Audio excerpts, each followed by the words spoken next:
the Pledge of Allegiance. I pledge allegiance to the flag of the United States of America and to the republic for which it stands, one nation, under God, indivisible, with liberty and justice for all. Susie, you roll call, please. Councilmember Groves. Here. Councilmember Chambers. Here. Councilmember Salzweedl. Here. Councilmember Yankovic. Here. And Mayor DeVore. Here. Consent agenda motion. I'll make that motion. I'll support. Discussion or changes? Sue? Councilmember Groves. Yes. Mayor DeVore. Yes. Councilmember Salzweedl. Yes. Councilmember Yankovic. Yes. And Councilmember Chambers. Yes. All right. Citizen discussion for items not on the agenda. You need to thank Burl too, because she took. I understand that. She wasn't gonna let her everywhere. Okay, good. Two things tonight. Perry Beecham, I reside in Lowell, Michigan. The two things. One is if you go to our website, it still says our city offices are open 8 to 5, Monday through Friday. I know it's when I came in, it's posted here. If I call after hours, I get a recording when the correct time is and everything. But I mean, as simple as updating our website, it should be done. Secondly, if you haven't had a chance to read Lowell's First Look, Mary Eileen Laponzi has which I think is a very good editorial in there regarding the city, the Planning Commission, and I think it's worth reading.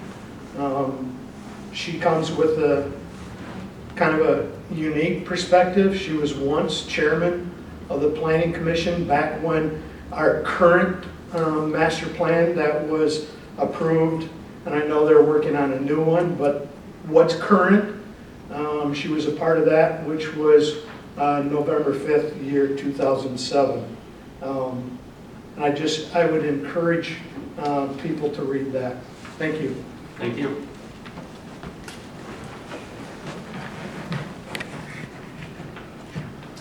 Bruce Matthews, 326 Riverside. Just wanted to, I guess, express my concern for the speeding that continues to occur on Riverside Drive. Many folks cut that corner to try to avoid the traffic light and go up Riverside and then Spring Street. Some of them just continue on up ahead, ignoring the 25-mile-an-hour speed limit. It's been a problem for some time, and we've been there 11 years. It's been a problem ever since. Riverside is a quiet road. Quite a few people walk their dogs. Kids walk in the middle of the road when they're coming home from school. It seems to me that that there may be something we ought to do, and I'm wondering, given that next year, as I understand it, Riverside is slated to be resurfaced, whether or not putting speed bumps in, or a couple of speed bumps, might not be a good idea. So I'd like to throw that out as a suggestion, offer my help if I can generate support for that, but hope that might be an opportunity to reduce the speed from some folks that are ignoring the speed limit on Riverside. Thank you. Thanks, Bruce. Anybody else? All right. Old business is water pump for planned expansion. So, as I was asked before, we did get an estimate back from Williams and Works to look at the pumps. In essence, Nathan Greaves from Williams and Works here to answer any questions as well. But we did have them come and update a proposal to see whether or not we could build up on the pumps we have rather than building additional wells. And they did come back with an estimate of approximately $8.4 million.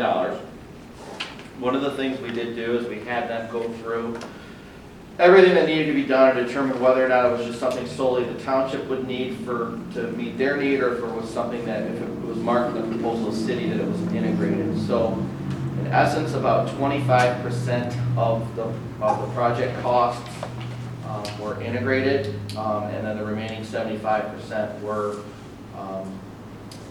were basically the needs for the township. They also took into account, obviously, added contingency costs for engineering and so forth. In the proposal, they did give us an engineering price of $496,000. Of that, 25% of that would fall under the integrated model, or would be integrated, so that would fall under the rate methodology. And I believe they're redoing the rates right now, but I believe the flow, the township was 46% of the flow based on the integrated model. I can't remember off the top of my head, but 46 seems correct. And then the remaining portion would not be an integrated need for the city. Now, I did ask Nathan during this, you're giving us these estimates and so forth, can this be done? He said, at the time, he said, well, we still have to figure that out. However, what would happen is the other option would be just to build the additional well. And if we found that we couldn't do the pump system, what we paid for the engineering would go toward, would correlate, because most of the items, whether they're in the pump, the upgrades for the pumps or for the new well, would be, they would correlate, so there would not be additional charges. You would not have to pay an additional $400,000 for new engineering. It would just go towards the engineering of the other option, if that was ultimately was to occur. The other thing we did do, and this is in front of you, we got this late today. Wolverine Building Group did just give us an estimate to build the additional well at the facility, and those estimates come in at just under $8 million, at $7,937,520.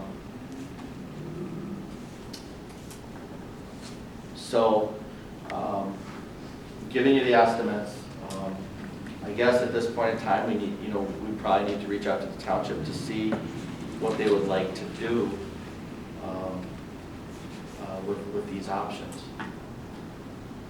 Does the council have any other ideas that they'd like to see? I mean, it looks to me like the additional well option it's not our need. There's really none of that would be integrated. It's really not our need. I would think there would be some cost savings for the township with going with the extra pumps, even though it's only 25% of the total cost that could be put into the integrated, into the integrated rate methodology if we went in that direction. But I don't know what the council feels about that. Well, is there any motivation for us to upgrade the pumps? I mean, At some point in time, we will need to upgrade those pumps. okay. We need to replace those pumps. We don't necessarily have to increase the speed, but we do have to replace them. So you could the option would be You to want build to them call up. it tomorrow, or do we think? I believe Brian said that in the next 2 or 3 years, we need to replace it. And I believe in well 1. Yeah, those are original equipment. Correct. There's a lot of those are from back in the 70s. So And I don't know when the last time you were down there, but it's gonna be a nightmare switching those out because there's no easy access. Well, is that why Williams and Works said it might work to do that? I think Nathan can answer that question. Yeah, I can speak to that a little bit. Cool. So the existing wells, there's 4 of them. Each of them is rated at 600 gallons a minute capacity. If we wanted to add another well, we would need to add another well that is the same capacity as the existing ones. And that would solely feed the expansion of the township, the needs of them. We're not sure whether the actual size of the wells themselves can support an additional, the additional capacity that we would need. So we'd have to do a bit of a study of each one, do some pumping tests on it, and make sure that when we have to replace those pumps, if we can increase them to the capacity that we need them to be. Which is, 1,000 gallons per minute per well. So it's a Of significant the increase. existing wells. Yeah. So basically, you're saying somebody has to do a hydraulic study. We need to know how much water we actually have, how fast it's moving from the school down to where we're pulling it, right? It's just the well itself that would be the capacity concern. So Is the infrastructure, the size of the pipe big enough to handle that extra pressure? That's something you'd have to check too by doing what you're doing. So one of the oldest well is only a 10-inch diameter going down, so we're pretty confident that one can't be expanded any further. Some of the newer ones are 12 or 16 inches in diameter, so we're pretty sure those ones would, but there would be a little bit of a study component to make sure before the project starts that the wells can be expanded to the amount they need to be.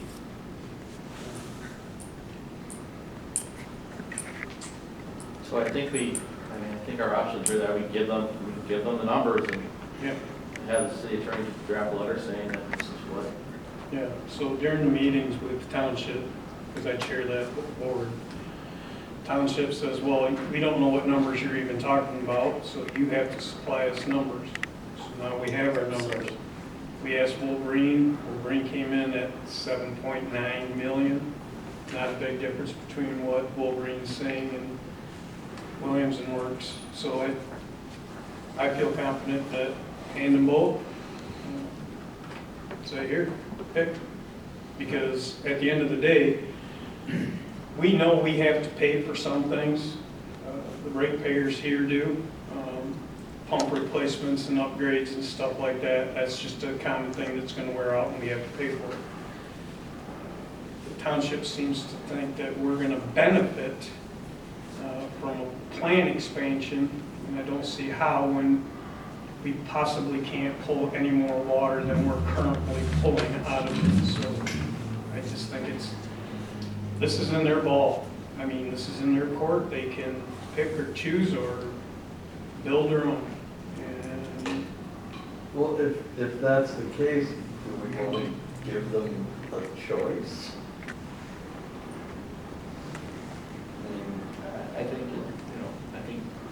I don't think it hurts to give options. Alright. Because you're gonna give them a price tag of $16.5 million for both. That's pretty much what it comes close to. Well, it's one or the other, It's but one or they, the yeah, other. but you're right, totally 16. Yeah, right, exactly, so Yeah. but I would, send it to them.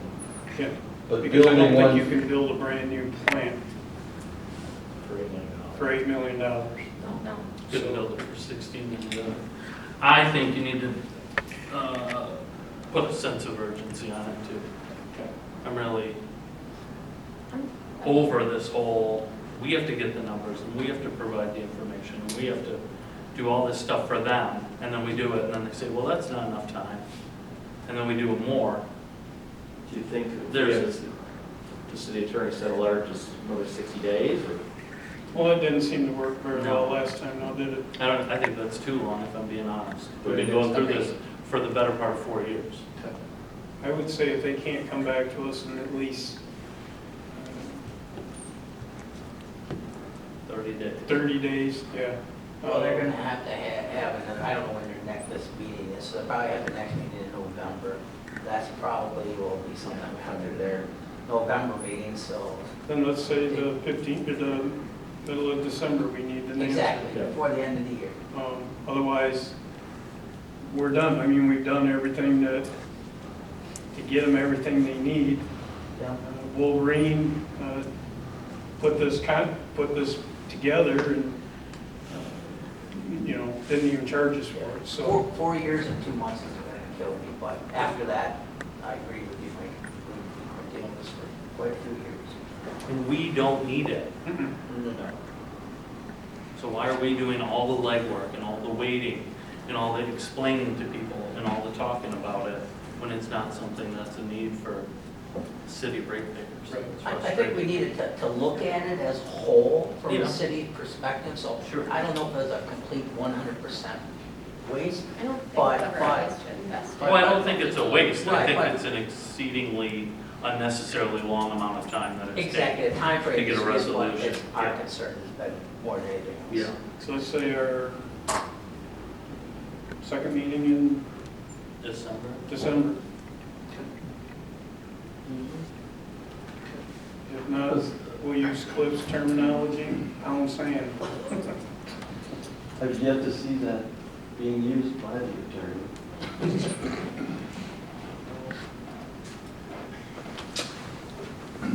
Hello, I'm Eric Barkus. I live at 215 West Main Street.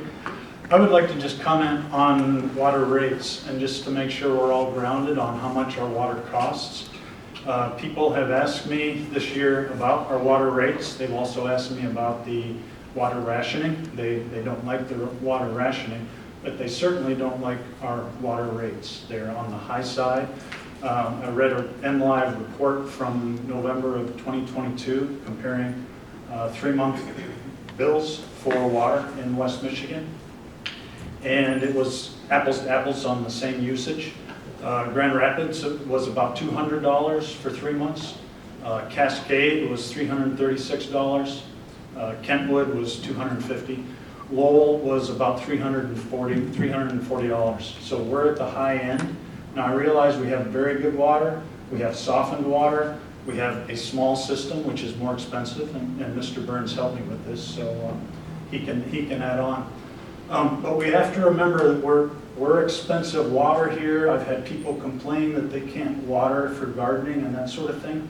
So unless there's already money budgeted for these things, please be very careful about considering these $8 million expansions that will ultimately have to be paid for by the ratepayers. Thank you. Thank you. Well, that's, the ratepayers will only pay for what we absolutely need here. The $8 million would be what the township would have to invest to get the water they need to continue on, and with all their developments going forward. I don't see the $8 million, as long as I'm sitting here, our ratepayers aren't going to pay that. That's the other thing, is that we've been on water restrictions now for 2 years because they're dragging their feet. So now city residents are on restrictions for a problem they have not caused, which is also. Go ahead. Sorry, So, no, just to add, Marty, I don't personally totally understand the current agreement where we're responsible for 25% of improvements, I believe. And if you could clarify that, I thought the city, the agreement said that we pay for 25% of any improvements. So I can kind of explain that. So under our rate methodology, there's items of the water plant, the water system that are considered or integrated, that are expensed, both city and township together, and that's based off basically the flow, percentage of flow. They pay for the percentage based on flow.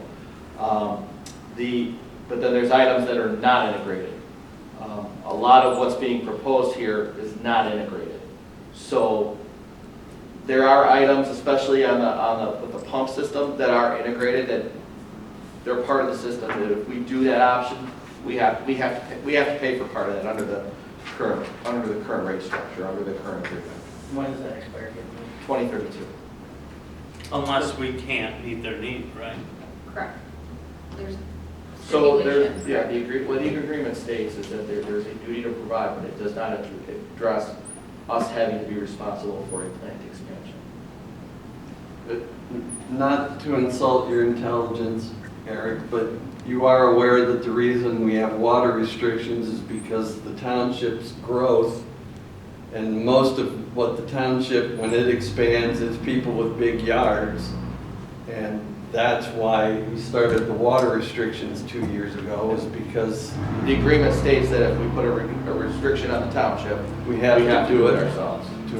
so we're bound. Yeah, we're bound by that. We can't just tell them to let their lawns go and we water ours, unfortunately.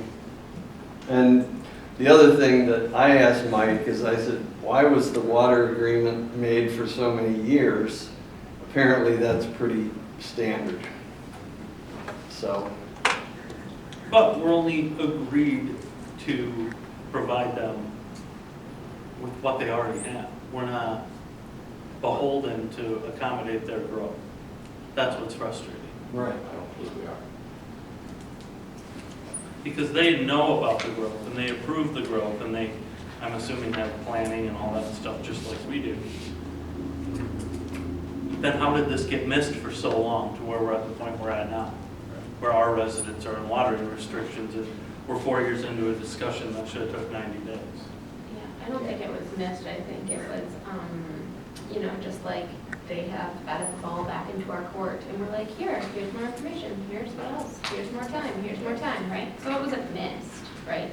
Right, and who could have predicted the drought we had, not only from that standpoint, but, they didn't control the cause, or we didn't cause it, or maybe we did in certain areas, but again, that had a lot to affect why we went into a watering ban as well. So does that make sense, Eric? It does, sure. Yeah. Okay. Just want to make sure. All right, good enough on the water? Yep. Makes me crazy. New business policy development for the Riverwalk. So back in the summer, council had discussed the possibility, there were concerns about some things that happened on the stage at some events. And it was brought to my attention that maybe we should start looking at some sort of a policy to try and guide that. So over the last couple of months, myself and Jessica have been kind of looking at that. And there really isn't a lot out. A lot of communities aren't really doing much in this, obviously, with the First Amendment. But we talked about it internally. Jessica and I did a lot, and we thought maybe if there was still, your options are you can do nothing and just leave it be. But if you wanted to really have some sort of a standards for decency at all the different events that use the Riverwalk, not just one specific event, all the events, we thought that maybe the best thing might be is to maybe put some sort of a task force together to try and to tackle some sort of a policy. And obviously we would want to incorporate different entities from the community, not just elected officials, but other people who use the Riverwalk for their events, to have them involved in the process as well. Like I said, one of the things we talked about, people had mentioned maybe just enforcing the FCC standards for that the FCC puts on for like radio stations and television stations and so forth. And then after talking to the city attorney about that, that doesn't necessarily equate to what we're trying to do here. So she wasn't in favor of that, but she thought it would be best if we worked together, maybe put some ideas together to, if this is something that you're interested in, having a policy going forward that, but first and foremost, ensures protection for all people under the First Amendment, but maybe tries to tackle the concerns that were brought to our attention a few months back. I feel like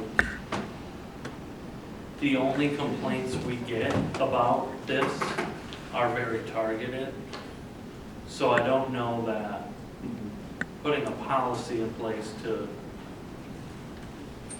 deter people from coming, I think if it was a widespread problem, I think this would be a good idea, but I don't feel like it's a widespread problem. I feel like it's targeted attacks by people who aren't going to be happy no matter what we do. So I don't know that I would want to go down the rabbit hole of policing what's. I mean, if they meet the standards we have for permit applications and events and noise and all that already, I feel like that's enough hoops to jump through. And I feel like even with a policy, you're still going to get targeted attacks for people who don't want certain other people here anyways. So I wouldn't want to be any part of putting a policy together to address a problem that I don't feel exists in the first place. Well, I think if you put a policy together, it is city properties, city equipment. you know, we're protecting people within earshot. I would go as far as to say even the fairgrounds, because we have large events going on down there. You know, it applies there too. It's just not here. I think I'd like to see it applied everywhere. I don't think it's a hoop to jump through. It's a simple fact of this is our policy. They sign off. It's that easy. It's not, I How is don't, that different than them signing an agreement with the stated because expectations? because if you put a policy in there that states language, different things, it's just adding more words to something we already have. Well, what is the consequence? What are those different things?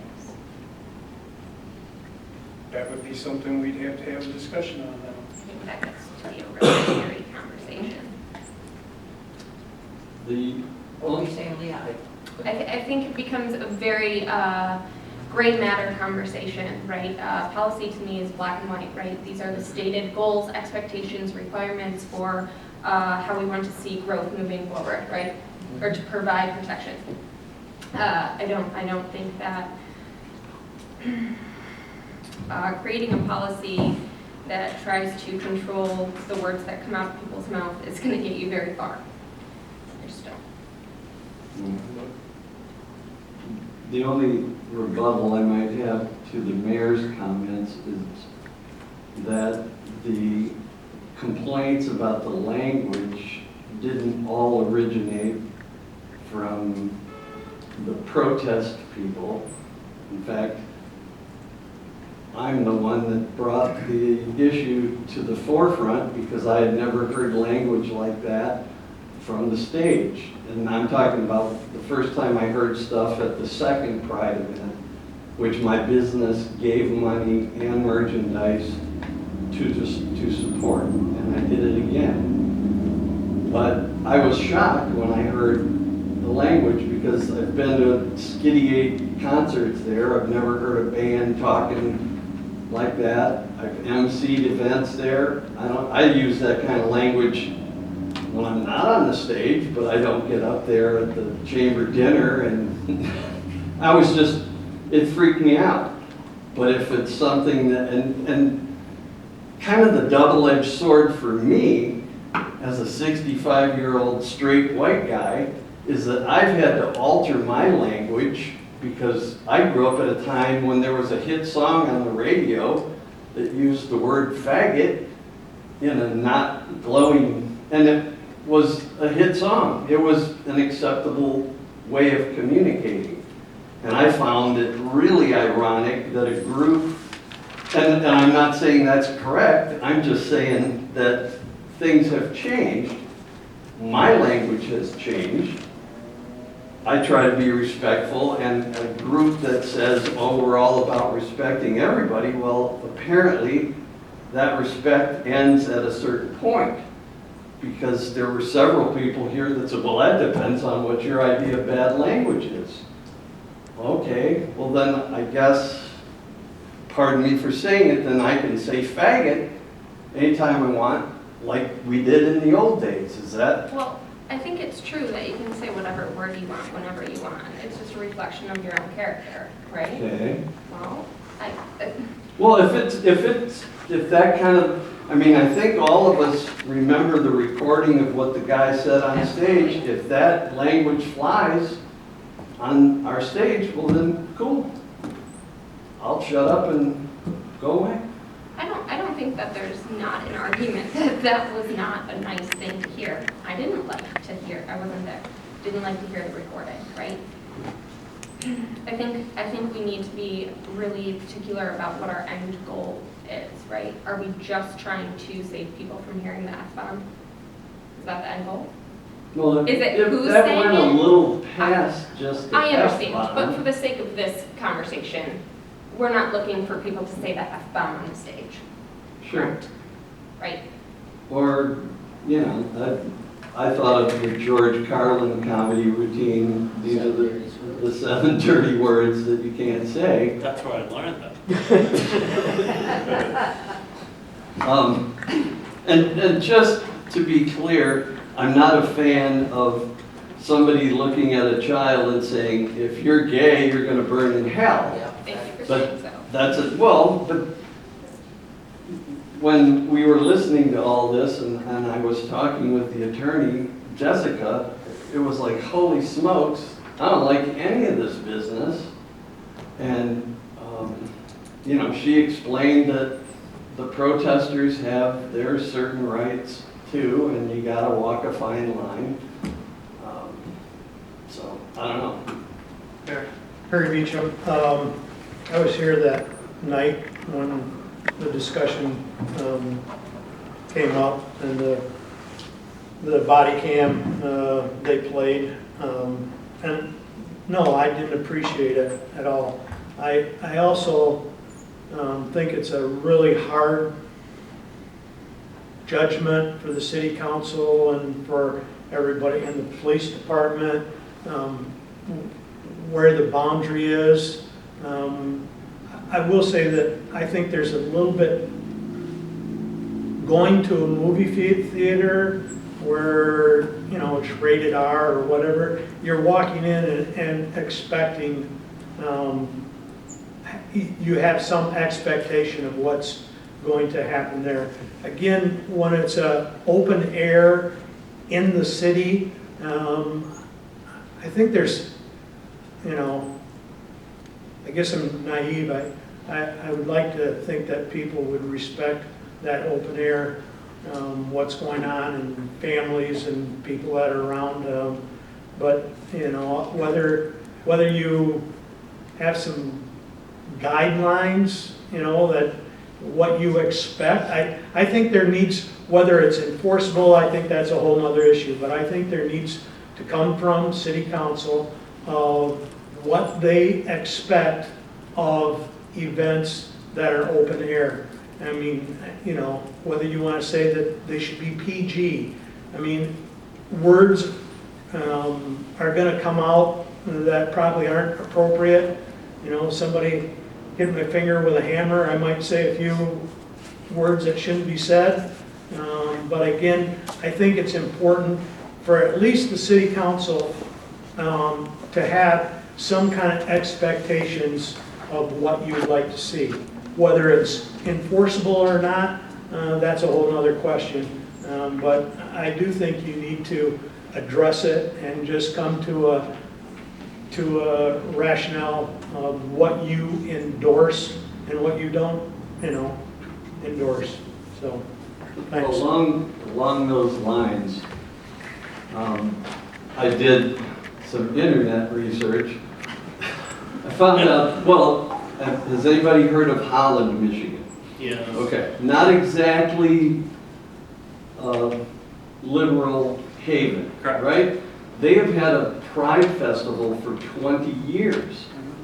And I thought, how is that possible? Well, this most recent one, they have 2 drag queen performances or things, both of which are held. They have events on the public stage. It's kind of like ours.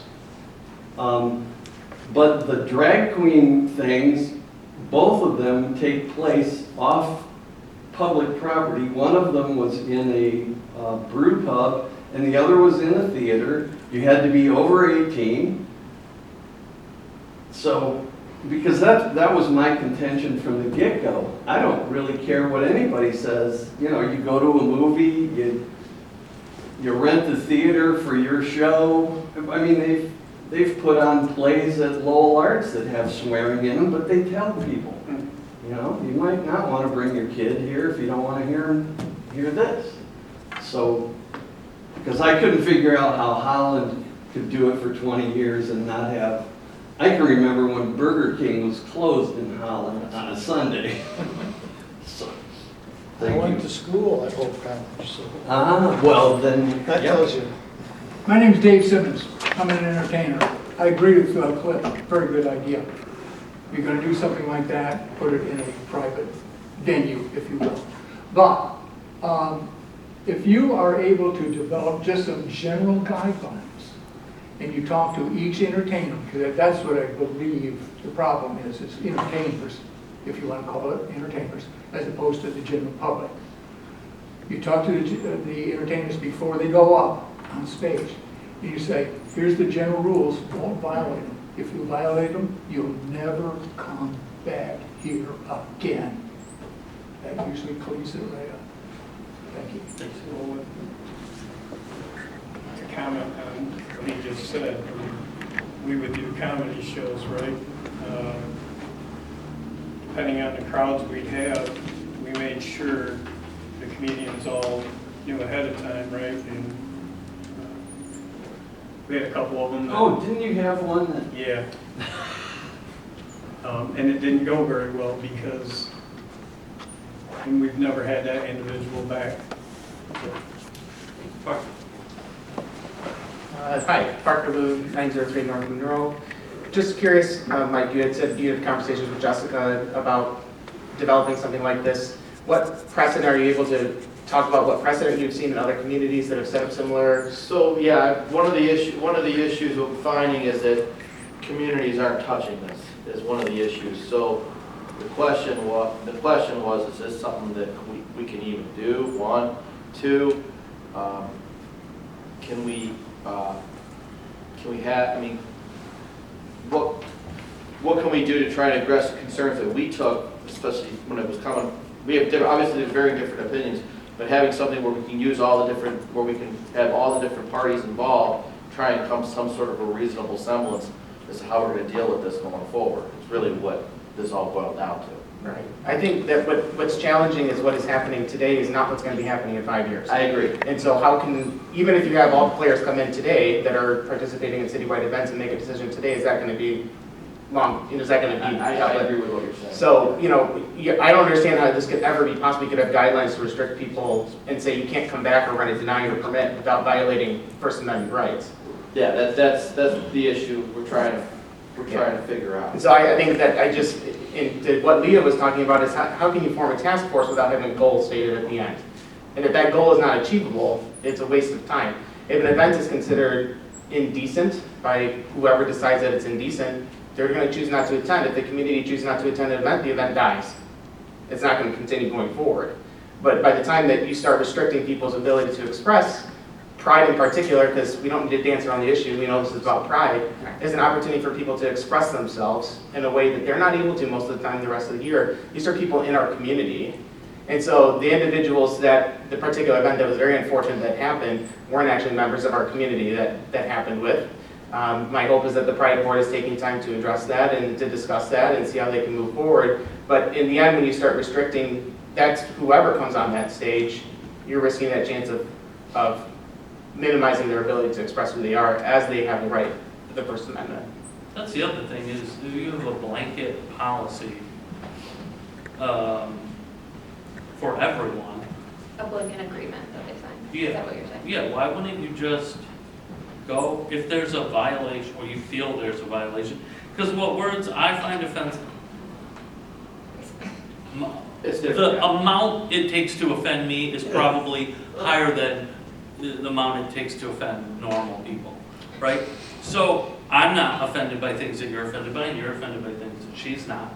Why wouldn't you just say, okay, we had this complaint during this event. You go to that organizer and you have just a conversation with them.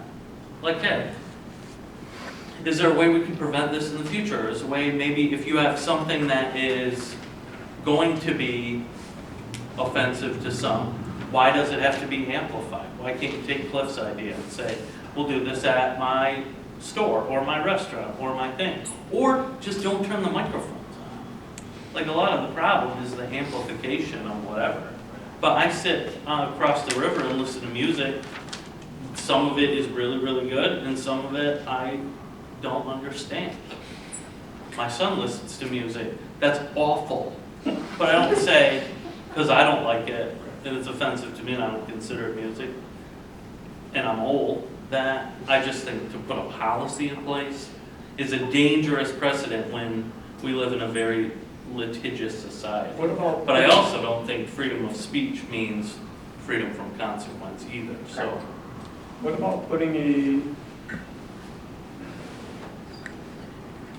get different people from different parts of our community and just sit down and say, okay, what do you think? And it would form a base of a direction that the community, right, would like. I don't necessarily, I mean, if you want to call it a task force, then call it a task force, but if you did that on a yearly base, instead of doing something that blankets forever and ever, if you met once or twice a year, you went over things, it floats, right? So it's an ever-moving target, but how do you police it so it's not made up of, like, the complaints you're getting are not just because they don't like something or because they're spiteful about it. Right. Not that it's a legit, how do you weed out the legitimate complaints from the spiteful feelings or hurt, I don't want them here anyway complaints? no, but I think if you put a group of people together and you go to the organizers and you just say, this is kind of what, is out there. And I don't mean to be offensive, but I think we're making this far more complicated than it needs to be. Truthfully, right, what is our end goal? Protect kids' ears? Okay, well then, let's have a different agreement where you can categorize your event. This is a kid-friendly event. Great, you sign this agreement. You want a drag show at 8 p.m.? Great, then they sign this agreement that it is not kid-friendly, right? And then that agreement looks differently. I think we're making this so much bigger than it needs to be. We're talking about people's preferences of what they want to hear. The basis of a lot of the complaints, I'm sorry, Cliff, was that it was billed as kid-friendly or whatever. So just take that off the flyer. But I thought, I The guess, people that are gonna bring their kids are still Well, gonna bring their kids. Just take kid-friendly off the flyer, and That's then like- nobody can yep. complain. My dad used to take me to R-rated movies because he didn't care. Mhm. But there were people that, well, and that's why I brought up the fact that drag shows in Holland are done in I mean, places that have control over who gets in and out of them, not on and I their, understand that point, but I guess as an ally, I have a hard time being like, oh, you want to be like this? You gotta go behind the door. Sorry. That's kind of the whole point of having pride, right? Is that these people are allowed to exist as themselves as they want to be. what does saying, I want to F No, your I'm not chosen talking- deity have to Listen. do with expressing your gayness? There's nothing about that sentence that was spoken that I agree with or that I'm happy about. But I Okay. think this conversation is bigger than that, right? A lot of people with these complaints, it's not just this sentence, right? Can I interject something right Sure. here, because it does apply? Freedom of speech is important, and we all need that. We don't want to take that away from any of the citizens of Lowell. I think where it crosses the line is when we enter hate speech. And there were two very defined groups in this situation. We all know the situation. For me, where it crossed that line was when it became hate speech. Cliff mentioned one of those, and it came from both sides. And that can be controlled, or can be, maybe not regulated, but outlined, that hate speech cannot be acceptable on a public stage. So I think freedom of speech, yes, absolutely. Hate speech, not in Lowell. Yeah. And for either side. So, I mean, keep that in mind as you think of outlining something. Hate speech is not acceptable. And I don't know how that falls into the freedom of speech, but hate speech is something that should not be allowed on the stage or in the vicinity. So, One of the things Jessica said that night was that she felt both sides were wrong and that the protesters should maybe be limited to a particular area, so that they can't just walk up to a random child who's attending the event who may or may not be gay or gay curious or anything and just say, you're going to hell, son, or sweetie. So I just want to say that because I'm not defending that variety of hate speech either, because that's a terrible thing to say to a kid. We have it every Wednesday night down on the corner of Main Street. Yeah, that's true too. But that isn't, the city didn't provide a stage and a sound system for that. I mean, that's my only response to that. They provide a permit. Yeah, but as much as I agree that that's hate speech on the corner, we're not denying somebody a permit to stand across the street and yell the opposite, you know what I mean? We don't even issue a Because permit. for a while, there were people on the other The corner. best response I ever saw to something like that was down in downtown Grand Rapids on a New Year's Eve. There was a conservative group with their signs about everybody burning in hell, and 6 feet away from them was a guy that said, "Free hugs, this heathen loves you." And I just thought, right there, this guy needs to be the mayor. Not Of Grand Lowell. Rapids. Of Grand Rapids. That's all. Not Lowell. Nicole Smith, 10988 Council Drive. First, a few points of clarification. I'm speaking as myself and myself only. I am no longer board president of Lowell Pride. I stepped down to allow other people to take forward and setting that precedent. So everything I say is from me, on me, by me. The flyer for the second year did not say family friendly for the evening drag show. It specifically said that it was for adults and that it would be more of a spicy content. So it was not billed at all as children friendly, children invited, children everything. The drag queen story time was billed as children friendly because that was the intended audience. So all of the marketing, all of the communications, everything related to the evening drag queen or evening drag show did clarify and did tell people this is for adults, this is intended for adults. It will not be a raunchy behind closed doors type thing, but it is not intended for children. So there's that. Secondly, the reason why you are having a hard time finding communities who have policies like this is because in 1971 the Supreme Court already took care of it. Cohen v. California, Cohen was wearing a jacket at the California, one of the courthouses that said "fuck the draft," and he got arrested and he took it to the Supreme Court. And the Supreme Court said that that is the literal definition of the freedom of speech, because one man's profanity is another man's lyric, because the lyric "fuck the draft" is from a song by Woody Guthrie. So they decided then and there that the reason, or what you're allowed to say in public spaces, in government spaces, because government is who we're protected from with the First Amendment, as long as you're not inciting violence, which is what hate speech would be, so hate speech is not allowed under the First Amendment, you are allowed to say whatever you want, unless you're speaking on the radio, and then the FCC gets to have decisions about it. But so that is why you're having a hard time finding communities that did that, because we had one in Michigan. We had a law that said you couldn't swear within so many feet of a woman or child or you'd be committing a misdemeanor. And in 2002, the Michigan appellate court decided that, yeah, no, that's actually not something that we can enforce because it is too vague and violates the First Amendment. So there's that. Now for my actual comment that I actually included a couple of you share with you guys. So, the definition of decency is behavior that conforms to acceptable standards of morality or respectability. The definition of offensive is something that is causing someone to feel deeply hurt, upset, or angry, or being displeasing. But the question is, what standards, whose idea of respectability, and whose displeasure? Because I'm 36 years old and I spent too many years trying to live in someone else's idea of decency. I needed to shrink myself down into a box so that I wouldn't offend anyone. It took me far too long to realize that I don't give a fuck if somebody finds me loud, obnoxious, indecent, or inappropriate, because our values don't align. Whereas they're offended by the word fuck and by how we dress and how my friends express themselves through art, I'm offended by